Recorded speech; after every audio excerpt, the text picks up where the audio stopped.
Hello students. तो आज हम डिस्कस करेंगे नाइन्थ क्लास का चैप्टर 2 पोलिनोमियल्स। पोलिनोमियल्स डिस्कस करने से पहले आपने जो सेवन्थ क्लास या एट्थ क्लास के अंदर अलजेब्रिक एक्सप्रेशन नाम का या अलजेब्रिक आइडेंटिटीज़ नाम का एक चैप्टर किया था, जहाँ पे हम क्या करते थे, हम कॉफिशिएंट्स लिखते थे और वेरिएबल्स लिखते थे कि एक्स स्क्वायर का कॉफिशिएंट ये है, वाई स्क्वायर का ये है, ऐसा कुछ लिखते होते थे। तो उसके लिए आप एक बार सेवन्थ क्लास की बुक उठा के वहाँ से देखना, आपको पता लग जाएगा कि अलजेब्रिक एक्सप्रेशंस बेसिकली होती क्या है, ठीक है, या अलजेब्रिक एक्सप्रेशंस को लिखा कैसे जाता है, कोफिशिएंट्स क्या होते हैं।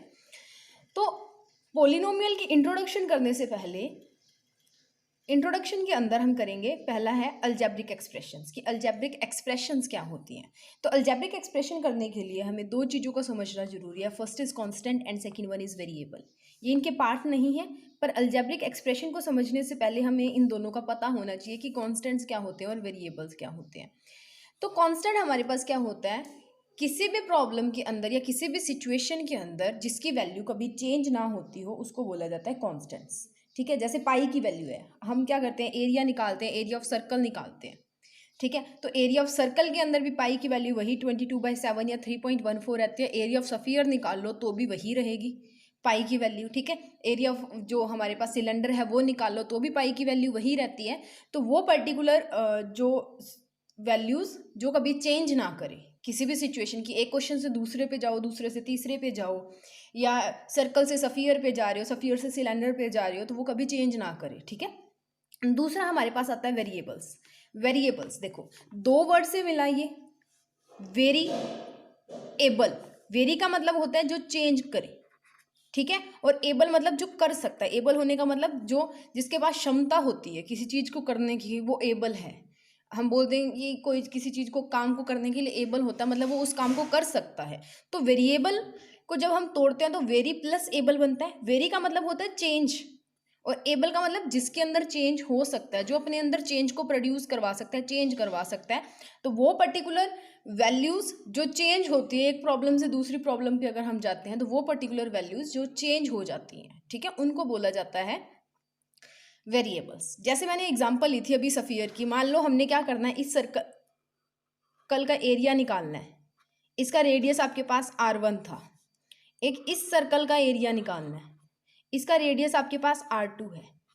बट जब हम बात करते हैं फॉर्मूला की तो पाई आर स्क्वायर ही होता है। पर जब इनका एरिया निकालेंगे तो इसका एरिया आएगा पाई R1 का स्क्वायर और इसका एरिया आएगा पाई R2 का स्क्वायर। अब देखो पाई तो दोनों में सेम है, चाहे छोटा सर्कल था चाहे बड़ा सर्कल था, तो दैट मीन्स कि पाई क्या है, कांस्टेंट है। बट रेडियस बदल गया, इसका R1 रेडियस था, इसका कुछ और रेडियस था, और इसका कुछ और रेडियस है, तो रेडियस चेंज हो गया ना, तो ये है वेरिएबल।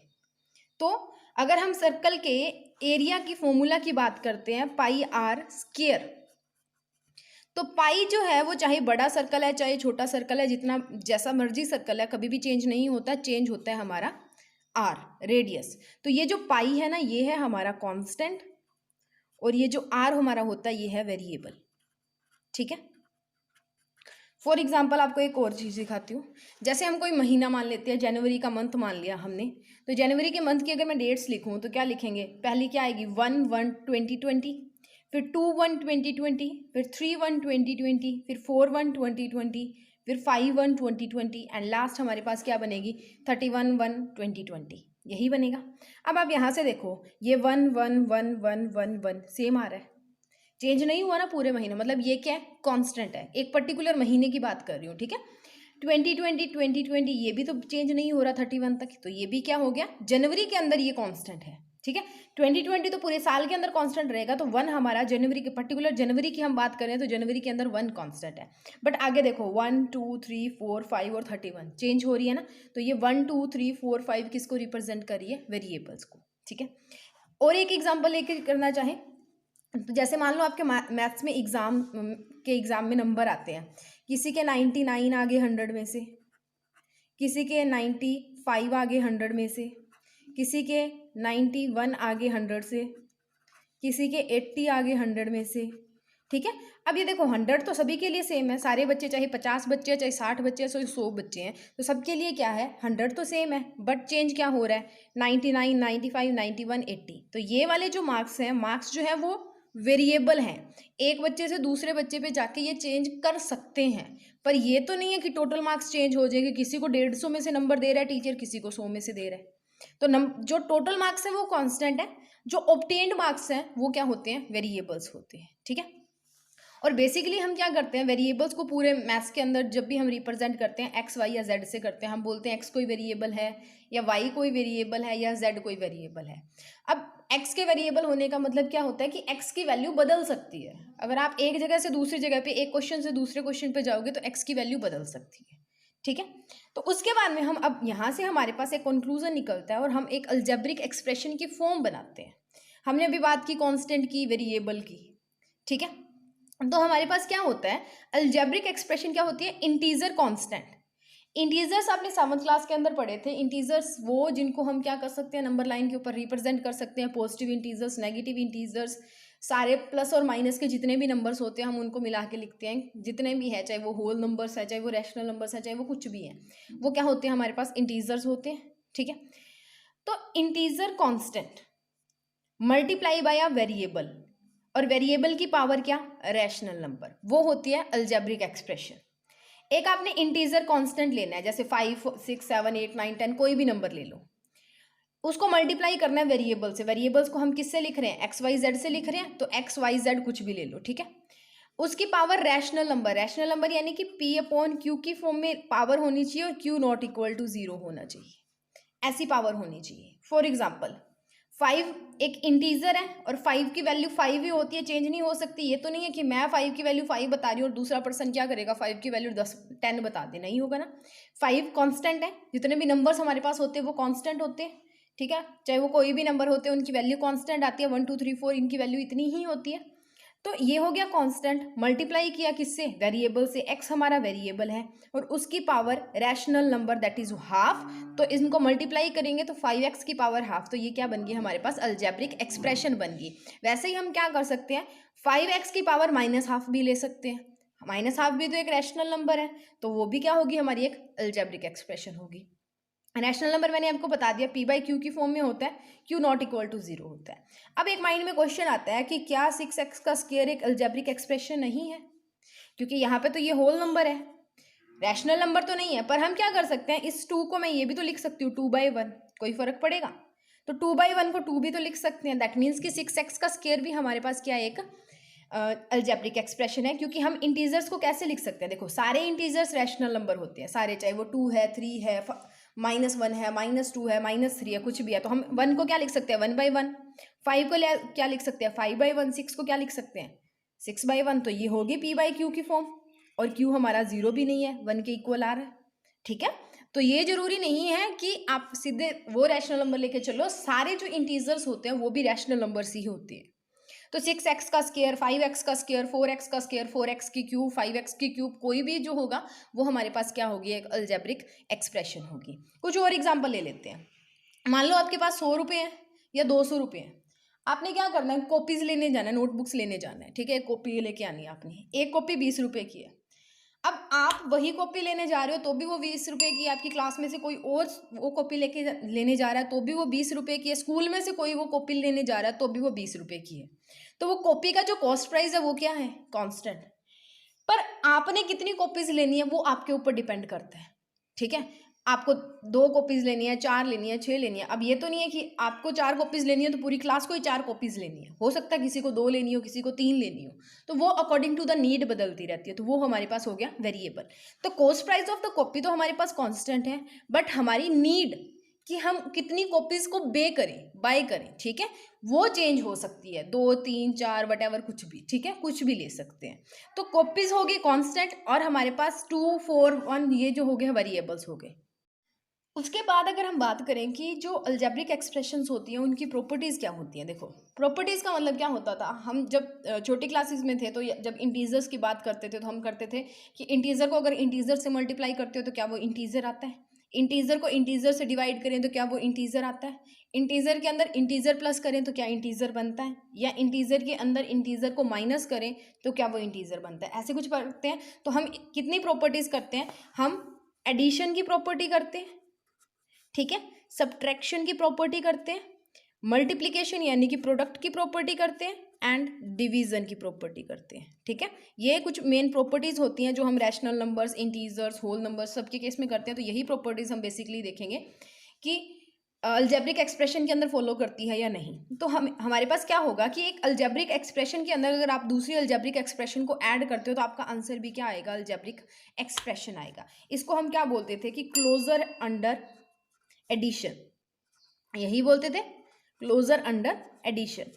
सेवंथ के अंदर क्लोजर अंडर एडिशन होने का मतलब क्या होता है कि जब आप किसी दो चीज़ों को ऐड कर रहे हो तो जैसे ही आपने दो चीज़ों को ऐड किया है वैसा ही आपके पास आंसर आना चाहिए। अगर आप दो होल नंबर्स को ऐड कर रहे हो तो आंसर आपका होल नंबर आना चाहिए। दो रैशनल नंबर्स को ऐड कर रहे हो तो आंसर आपका रैशनल नंबर आना चाहिए। दो इंटीजर्स को ऐड कर रहे हो तो दो आपका आंसर इंटीजर आना चाहिए। और दो अलजेब्रिक एक्सप्रेशंस को अगर आप ऐड कर रहे हो तो आपका आंसर अलजेब्रिक एक्सप्रेशन ही आना चाहिए। फॉर एग्जाम्पल 6x की हाफ प्लस 4x की हाफ। अब देखो बेस सेम है यहाँ पे हमारे पास, ठीक है। तो 6 और 4 क्या हो गया, 10x की पावर हाफ आप क्या ले सकते हो, बाहर ले सकते हो, ठीक है। उसके बाद में अगर 5x की पावर हाफ करूं और प्लस 5x का स्क्वायर करूं तो वो भी तो एक अलजेब्रिक एक्सप्रेशन ही बनेगी, ठीक। क्योंकि अलजेब्रिक एक्सप्रेशन क्या होगी हमारे पास, कोई भी आपने कांस्टेंट लेना है, इंटीजर कांस्टेंट की बात भूल जो, कोई भी आप कांस्टेंट लोगे, कोई भी नंबर 1 2 3 4 5 6 7 8 1/2 1/3 1/4 1/10 कुछ भी, ठीक है। उसको वेरिएबल से मल्टीप्लाई करोगे, वेरिएबल आपका कुछ भी हो सकता है एक्स वाई जेड, ठीक है। उसकी पावर आपको रैशनल नंबर चाहिए और सारे इंटीजर्स रैशनल नंबर होते हैं। तो जो भी चाहे आपकी पावर एक्स का स्क्वायर बन रही है, चाहे आपकी पावर एक्स का पावर हाफ बन रही है, चाहे आपकी पावर कुछ भी बन रही है, तो वो आपकी अलजेब्रिक एक्सप्रेशन ही होगी, ठीक है।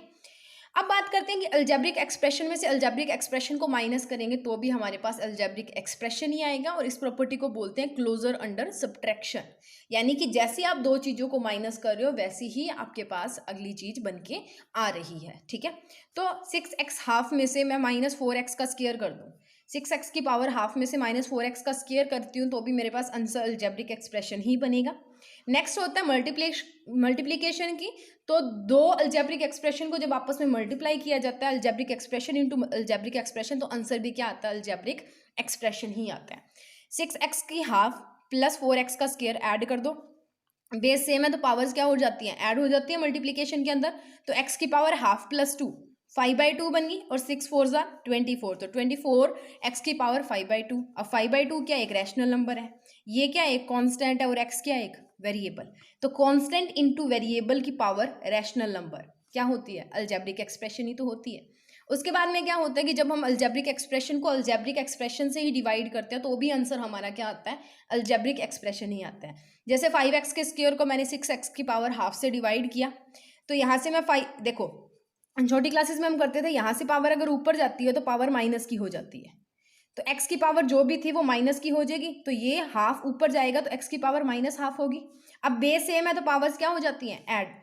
तो ये ऐसे बनेगा 2 प्लस माइनस ऑफ हाफ, तो क्या बनेगा 2 माइनस हाफ। तो 2 माइनस हाफ जब हम करेंगे कितना बनेगा 3/2, और 5/6 हमारे पास पड़ा तो 5/6 x की पावर 3/2।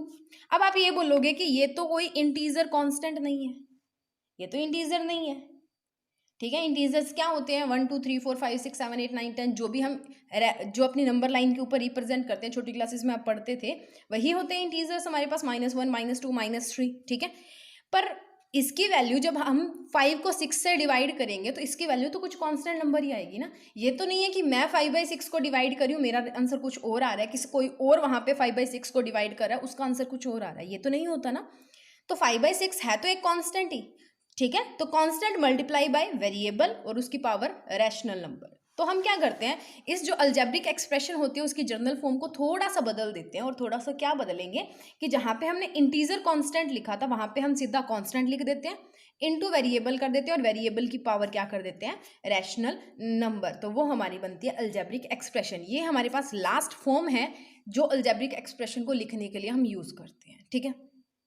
अब आपके माइंड में ये होगा कि मैं आपको अलजेब्रिक एक्सप्रेशन क्यों करवा रही हूँ, क्योंकि जो आपकी बुक्स हैं उनके अंदर सीधा आपका पोलिनोमियल स्टार्ट हुआ है कि पोलिनोमियल किसे कहते हैं, पोलिनोमियल क्या होता है। तो जब आपको अलजेब्रिक एक्सप्रेशन का पता होगा कि अलजेब्रिक एक्सप्रेशन क्या होती है, कांस्टेंट क्या होता है, वेरिएबल क्या होता है, तभी तो पोलिनोमियल्स बनाओगे, ठीक है। तो ये एक बेसिक कंसेप्ट है। आपका 9th क्लास का जो मैथमेटिक्स होता है वो एक वाइड कंसेप्ट है, मतलब 10th से भी बहुत अलग है वो, 8th से भी बहुत अलग है वो। उसके अंदर जो कंसेप्ट्स होते हैं वो बिल्ड होना आपके स्टार्ट हो जाते हैं। और ये नहीं है कि अलजेब्रिक एक्सप्रेशन मैंने आपको आज समझा दी तो ये यहीं तक रहेगी, आपके 10th में भी ये काम आएगी, क्योंकि 10th में भी पोलिनोमियल्स हैं।